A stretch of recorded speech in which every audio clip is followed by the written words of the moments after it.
The next race on the card is the Sunbet Stayers Hurdle. This is a Grade 1 over 3 miles. The current favourite is at 130, 8-year-old Super Sunday for Jessica Harrington. I think that might be the first time that we've mentioned Jessica this year.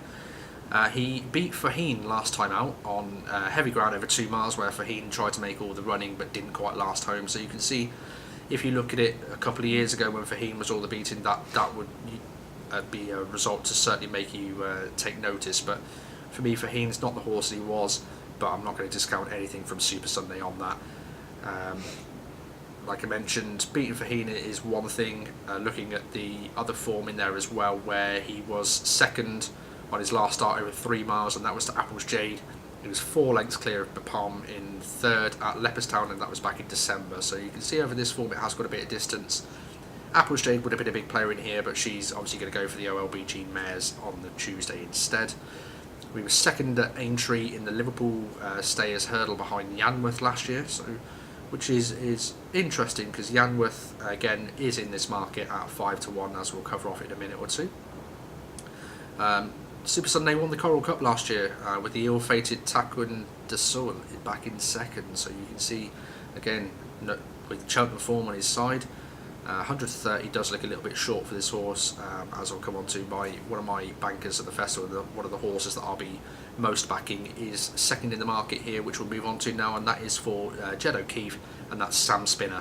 Sam Spinner's, like I say, a 6-year-old, currently at 5-1. My bet for this race alone, 1 defeat since January 2017 in a Class 1 Grade 3 to Court Minstrel at Chepstow. So not exactly the strongest form out there, but what he's done since he's been stepped up in distance is nothing short of miraculous, really. We won a Grade 3 chase at Haydock by 17 lengths on heavy ground, and what was most impressive about this is that he made all on that day on heavy ground. An easy winner back in November there, so for me, I think this is the horse to beat in here. Everything else has got a lot to do to catch up with him. He then won again in a Grade 1 victory by 2 lengths, making all from Lammy Surge. So again, pretty strong form there. They were 8 lengths clear of You Know What I Mean Harry in that race, with the World's End back in 4th. Thomas Cowell was back in 5th that day, and Little Rockefeller, how can we all forget that horse, and he finished 6th. So you can see the form from that is pretty strong as well. Next horse in here, as we mentioned earlier on, is Yanworth for Alan King at 5-1. Step up in distance. He's 1 from 1 over this trip as well. So again, you expect him to be one of the bigger players in here. This was at Aintree last year, as we mentioned above. He's been campaigned over fences this season. Majority. He's not exactly been the most convincing. He's a prolific hurdle winner, so this one could be now to follow in here, back over hurdles. The Albert Bartlett winner is also in this race of last year, and he's at 10-1 for this market, now a 7-year-old, and that is Penn Hill. He won the Albert Bartlett, like I say, last year when he was 16-1, beating Monolith and Hongstone. So you can see that form does appear to be quite strong on paper if he's in the same sort of form as he was last year. The reason I mention this is that after the festival last year, he then went off to Punchestown, where he was second behind Champagne Classic. He's not had a run since Punchestown last year, so he does like a recent run. This horse doesn't necessarily need it, but in this day and age, when it's going to come to this ground, I wouldn't really be rushing to be backing a horse that doesn't have a run when the ground's going to become quite testing.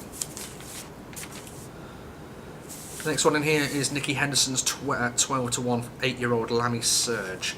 He was 3rd in a listed race, and really short of racing room, to be perfectly honest with you, so he may have got closer if he could have got out. That was back in January at Doncaster, when beaten under a length to Wakanda. So like I say, if he managed to get racing room, it could have been a completely different story. He was held up that day as well, so he may have just taken a little bit of time to get going and a little bit too much time. He was second to Sam Spinner, as we previously mentioned a couple of minutes ago. So you can see that does appear to be quite strong form. Second in the county handicap hurdle here last year as well, so he's got guaranteed Cheltenham form. He won over 1 furlong longer than this on very soft ground over in France. So you can see I don't think the ground's going to have a problem. He'll get the distance, no problem at all. If Lammy Surge puts up his best performance, he should definitely be involved, and I'd expect him to be getting 2nd or 3rd in this race. One of the horses in here as well. Another one for Harry Fry. Now, as I previously mentioned, he's not in the best form, and that probably reflects in the price at 14 to 1. But this is You Know What I Mean, Harry. So he was third to Sam Spinner and Lammy Surge, as we've already discussed. He was second to Beer Goggles in a race early this year in what was supposedly meant to be the race between You Know What I Mean, Harry and Thistlecrack on his reappearance. He is a big price in here if he is really discovering his form. 14 to 1 shows that, whereas last year he was the favourite, finishing third. Is he going to be the same horse? We're not too sure.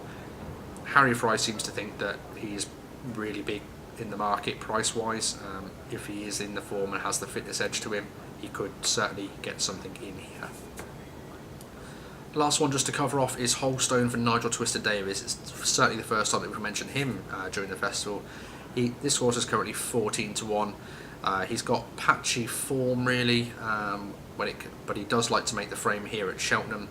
He was second in January of this year in a Grade 2 race behind Agripart. He was first at the New Year's Day meets, over 2 miles forward, where he reversed the form and actually beat Agripart. He was third at the festival last year in the Albert Bartlett, as discussed, behind Penn Hill, so you can see that he does like to make the frame here and should be a player in here. Overall, the winner for me of this race is going to be Sam Spinner. I expect a better run from what we've seen this year from You Know What I Mean, Harry in there as well. I expect it, I think Harry Fry expects it, most of the punters are going to be expecting it. Potentially to run into a place, but they've got a lot to find with Sam Spinner, who is the younger horse. He's got the pace, and I don't think the hill's going to pose any problems, and I wouldn't be surprised to see him bounding up the hill. But that covers off the Sunbet stayers of this year.